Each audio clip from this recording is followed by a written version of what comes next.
Hi guys and girls, this is Luke here talking to you from a very rainy Japan. Hope this finds you well. As promised, here's a case study putting into action exactly what Greg and Adam and Stephen uh, put together and then show you. It's quite a rare thing for affiliate to actually do, to actually put stuff into action. But just to show it's so simple to do, I just wanted to show you kind of the results you can get. So this I only put up um, basically two campaigns, and this was the better one. And this is the final result. I could easily put this back on, but basically the result was 53.2%, which is really great result rate. You can see that I got over 10,000 video reviews for a spend of less than $30. You can see here there was 12,500 people reached, and of those 10,000 of those became views. That's pretty good conversion rate there. And you can see it cost overall um, a third of a cent. Yeah, so it's pretty pretty cheap. And so basically what I've got now is I've got 10,000, a list of 10,000 people that I can now, an audience that can now, of course, send out targeted ads to. Basically the target I went for was running, and when I looked on YouTube, there wasn't any sort of decent videos under a minute long that I could use. So what I actually found was, if I can dig these out, I wonder if I can show you these. Let's see if I go here. Yeah, okay. So I just found these ones here. I don't know if this is going to come up. No, this is it here. So I found this one here of just these geese running down the road. And this is only like 15 seconds long. I just put everyone's running these days. How about you? Fancy hitting the road to fitness? Watch the video till the end, and that's all. And not so many people liked it or anything like that. It didn't really get many shares or anything, but a lot of people viewed it until the end. In fact, this wasn't the one that didn't do quite as well. And the other video I used was, let's see if I can find it.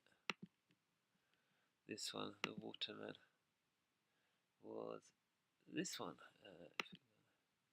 Yeah, there you go. And it's basically just this one of this guy running across, obviously some gimmick, um, running across this swimming pool, looking like he's running water like Jesus or something like that. And this is amazing results. Look, this one was only cost a third, and then it was actually 67. Oh, it keeps changing. Oh, that's why. Okay. So if you move it, okay.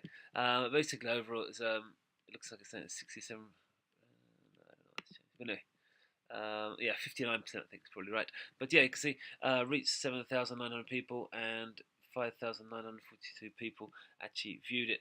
Again, it's only about 16 seconds long, so it's pretty easy to pick up those full views. What did I use? Let's see if I can just find the. Let's just go back. See if I just find the targeting. So the targeting I used was, like I said, was in the running niche. I found that using the training that's in social Traffic Alchemy, found that United Kingdom and the United States were the two main countries I could have gone for. There were a few like fragmented ones, but most of them are non-English speaking countries, so I thought I wouldn't go for that. And I went for age 24 to 54, and I just went for these like Garmin, which if you're not up on the running, Garmin is a special runner's watch. Garmin Fitness, Saucony, which is another make. Running Warehouse, which is basically a running outlet. Salomon Running again. Cara Gaucho is one of the main runners who's has a massive following on Facebook and a massive following on Instagram as well. Ryan Hall, likewise, magazine there. Competitive Running, which is another magazine. Mo Farah, who's just won the gold and has broken the record, I think, for the 10,000 meter, 5,000, I forget, but just he's a big. Got a huge following basically on Facebook. Anna Frost, another runner. Brooks Running, which is is a again another brand within the running niche. And then also Hal Higdon's marathon training, and basically Hal Higdon is an old Olympic trainer, and he's just got a very popular blog and does training for marathons, really, as the name would suggest. So I just picked up these by following what's on Social Traffic Alchemy exactly. Basically, there's no point me going through it again, because if you've got this far, you will have access to that. But I've got this from exactly following it. With the with the videos, though, that's the kind of thing that's a little bit different to what Adam showed you in the training in Social Traffic Alchemy.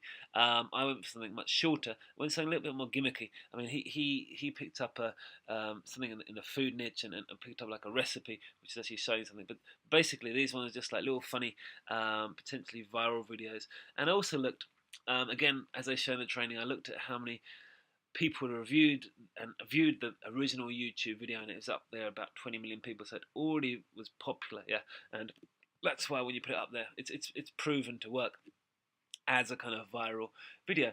To be honest, this hasn't gone as viral as I like, but these are pretty good results, and this would probably worth expanding on. Maybe put my daily spend up to $10, and expand on some of these. Have a look at some more of the competitors, the runners, the brands, and there's a lot more stuff that I could have put in there. But it's kind of like you don't want to put too many targets when you first go over it, because you're not sure if the video is even going to kind of convert for you, and people are going to want to view it. But this one, definitely, the geese not so good, but this one, yeah, definitely was a good video to go for. So that would be my kind of tip: is if the kind of niche that you go for, you don't find a nice short video, then just think of something vaguely connected. So I mean, this is Waterman, this is someone running, and it's a running niche, so that's why. And I could just put a little caption like "everybody's running these days," and just keep it light-hearted and go for that. Of course, if you do a 1-minute video, then when people watch it all through to the end, then it's even more targeted, because they've committed like 1 minute of their time. But with mine, because it's only 15 seconds, you're capturing more views, but it could be that those people aren't quite as committed, because it's 15 seconds isn't as long as, of course, as a minute. So that's something to consider as well. I'm thinking though probably something in the region like 30 seconds or 40 seconds would be kind of optimum, yeah, because people are showing a little bit of commitment just to stop in their timeline and watch it for more than a few seconds, but it's probably going to be long enough not too long, so as to put people off. Yeah, so that's it. I just want to show you this case study that I put together, and I'm definitely going to be putting more stuff out. And as I mentioned, I'm going to be using this method as well to use on the old Instagram ads as well, which I'm going to dive in with this bonus as well, and show you exactly how that's going to be broken down. All right, so that's it, and I will speak to you very, very soon. Thank you again.